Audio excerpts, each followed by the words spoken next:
بسم اللہ الرحمن الرحیم، اللہم صلی علی سیدنا و نبینا و مولانا محمد معدن الجود والکرم منبع العلم والحلم والحکم مبارک وسلم۔ الحمدللہ، اللہ کا کرم اور اس کا فضل ہے کہ ماہ مبارک کا یہ پاکیزہ اور بابرکت، باعث بخشش، باعث رحمت اور جہنم سے آزادی کا مہینہ، مغفرت کا مہینہ، اللہ کی رحمت کا مہینہ چل رہا ہے۔ اللہ تعالیٰ اس ماہ مقدس کے فیوز و برکات ہم تمام کو اجتماعی طور پہ اور انفرادی طور پہ عطا فرمائے۔ یہ ماہ مبارک جسے ماہ صیام کہا جاتا ہے، یہ سرکار کائنات صلی اللہ علیہ وسلم فرماتے ہیں کہ میری امت کا مہینہ ہے۔ ترتیب کتنی خوبصورت ہے کہ فرمایا رجب اللہ کا مہینہ ہے، شعبان میرا مہینہ ہے، اور رمضان میری امت کا مہینہ ہے۔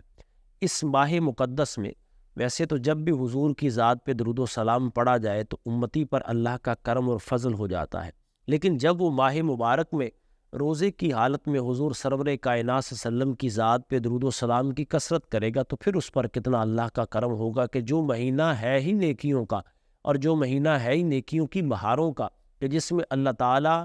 انسان کو نفلوں کا ثواب فرضوں کے برابر اور فرضوں کا ثواب 70 فرضوں کے برابر دیتا ہے،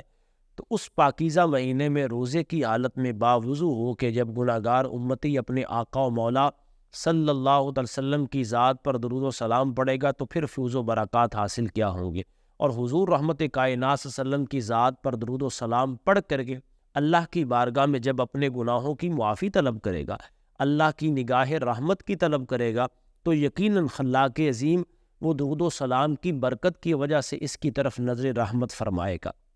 اور یہ کام اور یہ نام اور یہ دعا اور یہ وظیفہ ہم نے کسی اور سے نہیں بلکہ اپنے باپ حضرت آدم علیہ نبی علیہ الصلوۃ والسلام سے سیکھا، کہ اللہ تعالیٰ نے حضرت آدم علیہ الصلوۃ والسلام کو جب دنیا میں بھیجا تو حضرت آدم علیہ الصلوۃ والسلام اللہ کی بارگاہ میں مناجات کرتے۔ یہاں ایک بات کو واضح کر دینا میں ضروری سمجھتا ہوں کہ شاید کہ تیرے دل میں اتر جائے میری بات، کہ اللہ تعالیٰ نے حضرت آدم علیہ الصلوۃ والسلام کو جنت سے دنیا کے اندر مبعوث فرمایا تو بہت سارے لوگ عام سادہ باتیں کرتے ہیں اور باتوں میں یہ بات کر جاتے ہیں کہ خطا تو حضرت آدم سے ہو گئی تھی، ہم سے ہو گئی ہے تو کون سی بڑی بات ہے۔ یقیناً یہ جملہ گمراہی کے علاوہ کچھ نہیں ہے۔ اللہ کے نبی معصوم ہوتے ہیں، اللہ کی رضا یہ تھی، اللہ کی منشا یہ تھی کہ حضرت آدم دنیا میں تشریف لے جائے۔ قرآن عظیم و شان فرماتا ہے کہ انی جاعل فی الارض خلیفہ، کہ ہم نے حضرت آدم کو دنیا میں خلیفہ نائب بنا کر زمین پر بھیجا، تو اللہ کی رضا یہ تھی کہ پیارے آدم دنیا میں تشریف لے جائے۔ حضرت آدم علیہ الصلوۃ والسلام کئی سو سال تک اللہ کی بارگاہ میں گریہ وزاری کرتے رہے اور اللہ کی بارگاہ میں اللہ کا قرب حاصل کرنے کے متلاشی رہے، اور اللہ رب العالمین جل وعلا کو راضی کرنے میں لگے رہے، روتے رہے۔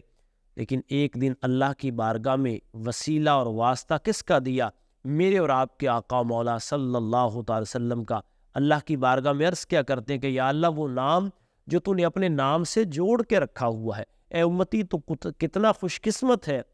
کہ تجھے غلامی بھی ملی ہے تو اس سرور کائنات صلی اللہ علیہ وسلم کی ملی ہے، اس آقا و مولا حضرت محمد مصطفیٰ صلی اللہ تعالی وسلم کی ملی ہے، کہ جن کے نام کی برکت سے حضرت آدم علیہ السلام کی توبہ اللہ کی بارگاہ میں قبول ہوتی ہے۔ کہا اے آدم بتا یہ تو نے نام سیکھا کہاں سے؟ کہا مالک کائنات، جب تو نے میرے اندر روح کو پیدا کیا اور میں نے آنکھ کھولی تو تیرے عرش کے پائے پہ تیرے نام کے ساتھ تیرے محبوب کا نام لکھا تھا، سو یہ بات میرے دل میں بیٹھ گئی اور یہ میرے دل میں ارادہ پیدا ہوا کہ جو نام تو نے اپنے نام کے ساتھ جوڑ کے رکھا ہے، اگر اس نام کا وسیلہ میں تیری بارگاہ میں پیش کروں گا تو میری توبہ کو قبول کرے گا۔ سبحان اللہ! اگر حضرت آدم علیہ الصلوۃ والسلام کی توبہ حضور کے نام کی برکت سے، حضور کے وسیلہ کی برکت سے اللہ کی بارگاہ میں قبول ہو سکتی ہے، تو میرے بھائیوں، میری اور آپ کی توبہ بھی سرکار کی ذات پہ درود و سلام پڑھ کر دعا کر کے اللہ کی بارگاہ میں توبہ اور مناجات کریں گے تو یقیناً بر یقین اللہ رب العالمین جل وعلا انسان پر کرم فرمائے گا حضور کی ذات پر درود و سلام کی برکت سے اور حضور کے وسیلے کی وجہ سے۔ اور یہ وہ درود و سلام کی برکتیں ہیں۔ مشائخ فرماتے ہیں کہ جب انسان کسی بھی سلسلے کا شجرہ پڑھتا ہے، شجرہ شریف پڑھتا ہے، سلسلہ نقشبند کا پڑھتا ہے، چشتی ہے، قادری ہے، سہروردی ہے، ان سلاسل کے جب شجرے پڑھے جاتے ہیں تو وہ تمام اولیاء کاملین جن کے نام لیے جاتے ہیں ان کی ارواح انسان کی طرف متوجہ ہوتی ہے۔ صوفیہ فرماتے ان کی ارواح انسان کی طرف متوجہ ہوتی ہیں۔ تو بات کا لطف لیجئے گا کہ اگر شجرہ شریف پڑھنے سے انسان کی طرف صوفیہ کی ارواح متوجہ ہوتی ہے، تو جب انسان حضور کی ذات پہ درود و سلام پڑھے گا تو کیا مکین گنبد خضرا کا مکین جو ہے وہ انسان کی طرف توجہ نہیں فرمائے گا، نظر رحمت نہیں فرمائے گا؟ تو انسان کی تو بگڑی بن جائے گی جب حضور سرور کائنات صلی اللہ علیہ وسلم اپنی نگاہ رحمت